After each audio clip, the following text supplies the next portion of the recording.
لو فاكر ان ارت كام مجرد برنامج بترسم عليه وبعدين تطلع جي كود، فانت لسه ما شفتش امكانياته الحقيقيه.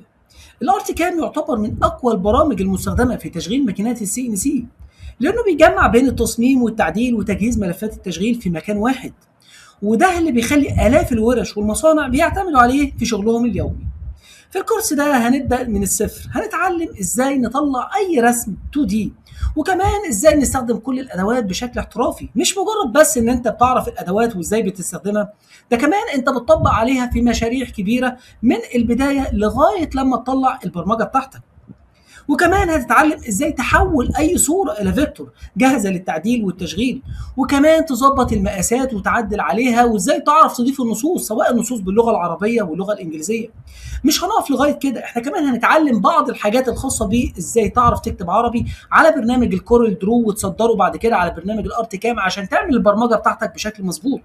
وهنتعلم بعض التعديلات على الصور خلال الفوتوشوب، ازاي لو جات لك اي صوره فيها تعديل، ازاي تعرف تعدل الصوره بتاعتك بشكل مظبوط على الفوتوشوب عشان تعرف توديها على الارت كام وتعرف تشتغل عليها بشكل مظبوط. بعد كده هنبدا نتعلم البرمجه بشكل صحيح، وهنتعلم يعني ايه عده، يعني ايه تول باس، يعني ايه فيدريك، كل الحاجات اللي موجوده في التول باس هنتعلمها بشكل احترافي. وهناخد كل انواع التول باس فعليا، من البروفايل للفي كارفنج للبوكيت للاريا كليرنس. كل تول باس موجود في البرنامج هنتكلم عليه، مش بس هنتكلم عليه، احنا هناخد عليه تطبيقات عمليه من الصفر لغايه ما تتقنه بشكل احترافي.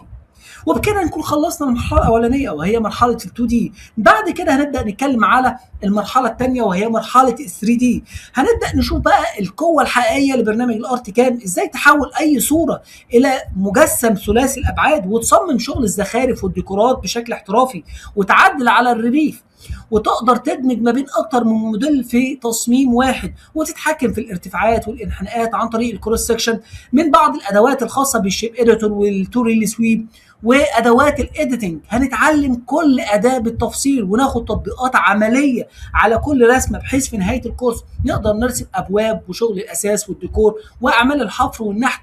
كل الحاجات دي هنكون متمكنين فيها بشكل كويس جدا. لكن الكورس مش هيقف عند التصميم، لان التصميم لوحده مش كفايه. هتتعلم ازاي تختار ادوات القطع المناسبه لكل خامه، وازاي تظبط الاعدادات التشغيل وتنفذ عمليات الرافنج والفينشنج بالشكل الصحيح، وتعمل محاكاه قبل التشغيل، وبعدها تستغرق الجي كود الجاهز لماكينه السي ان سي. وكمان نتعلم بعض التركات الخاصه بعمليه الرافنج والفينشنج، ازاي نعرف نعمل اكتر من خامه ونعمل رغله ونحط ارتفاعات بشكل مظبوط. يعني في الكورس ده هتتعلم الكورس بشكل عملي اكتر، مش مجرد ادوات وخلاص. الكورس معمول بشكل عملي بالكامل، يعني مبني على مشروع حقيقي هتشتغل عليه خطوة بخطوة، وهتتعلم الطريقة الصحيحة اللي تخليك تخلص شغلك أسرع وتطلع نتائج احترافية، سواء كنت لسه بتبدأ أو شغال بالفعل وعايز تطور مستواك وتستفيد من كل الإمكانيات اللي برنامج الأرت كان بيقدمها.